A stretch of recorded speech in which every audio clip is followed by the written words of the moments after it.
Hey everybody, welcome back to the Wide Right Podcast Bull Watch editions. This is episode 6. Let me give you the ground rules for what we did in episode 5.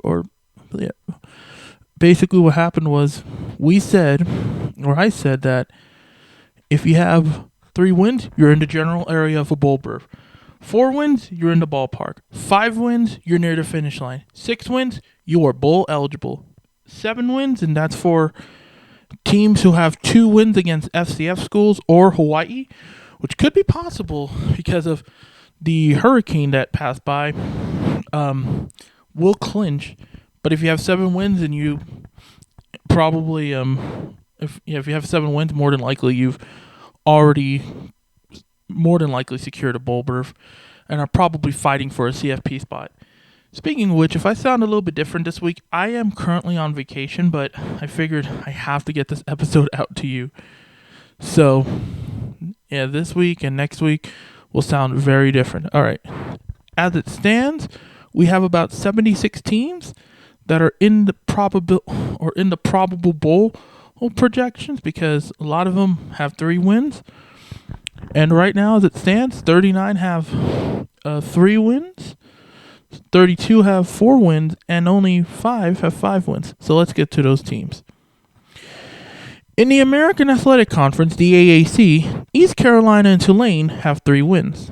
In the ACC, 15th ranked Clemson, 22nd ranked Louisville, Virginia, Syracuse, Georgia Tech, California, North Carolina State, and North Carolina are all in the general area with 3 wins.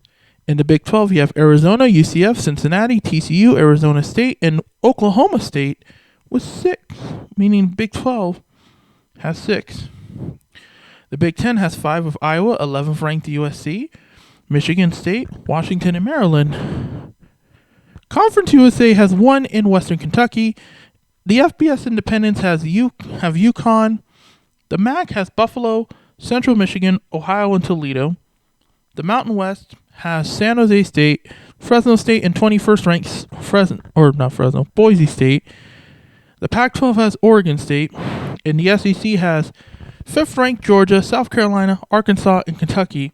Whereas the Sun Belt, same number of teams as the SEC, with Georgia Southern, Coastal Carolina, University of Louisiana Monroe, and the Louisiana Raging Cajuns. The 4-win teams are, if I can get this down, and yep, reading off of a paper this week because, I don't have my main stuff. This is what happens when you have a mobile setup. The 4-win teams this week from the AAC are Army, Navy, North Texas, and Memphis. The ACC has Boston College, SMU, and Pitt. The Big 12 has Colorado, Texas Tech, 20th ranked Kansas State, and 18th ranked Utah. Whereas the Big 10 has number 10 Michigan, number 3 Ohio State, 6th ranked Oregon, 6th ranked Penn State, Rutgers, 24th ranked Illinois, and Nebraska. Conference USA only has Liberty and Sam Houston. The Independents have 14th ranked Notre Dame. The MAC has Eastern Michigan. The Mountain West has 25th ranked UNLV.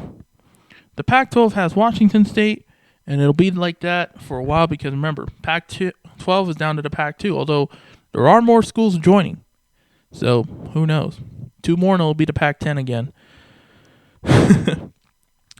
The SEC obviously leads the way or is tied with the Big 10 with 7 teams, and 25th ranked Texas A&M, number 1 ranked Alabama, although I think they should be lower because they always do something against Georgia.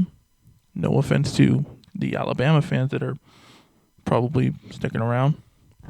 9th ranked Missouri, 4th ranked Tennessee, 13th ranked LSU, 19th ranked Oklahoma, and 12th ranked Ole Miss. And the Sun Belt only has James Madison. And now we get to the teams that are pretty much 1 win away from becoming bowl eligible. In the ACC, who leads all conferences with 5-win teams, you have Duke and 8th ranked Miami. Who knew the U could be back? I wouldn't say they're back yet, but yeah, if you want to blast me because of that, hey, I don't mind. Try commenting. In the Big 12, you have BYU In the Big 10 or Big 12, you have 17th ranked BYU. Excuse me.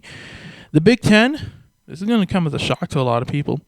23rd ranked Indiana is 5-0. Indiana, how about that? And finally, the SEC has 2nd ranked Texas. Holy Toledo. So next week, we could be seeing some bowl berths. Now remember, these are about 76 out of the 82 bowl teams. So at this rate, we could get a lot of teams making it to a bowl game. So what's the difference between, say, a blue blood program versus an upstart program, more or less? A blue blood program will probably be playing. A blue blood program will probably be playing for championships. Well, more mid-major schools will be playing for just a bowl berth because, hey, that's cool. Well, that's about it for me. Hopefully, I can do this better next week. But if not, I do apologize. I will see you all next week.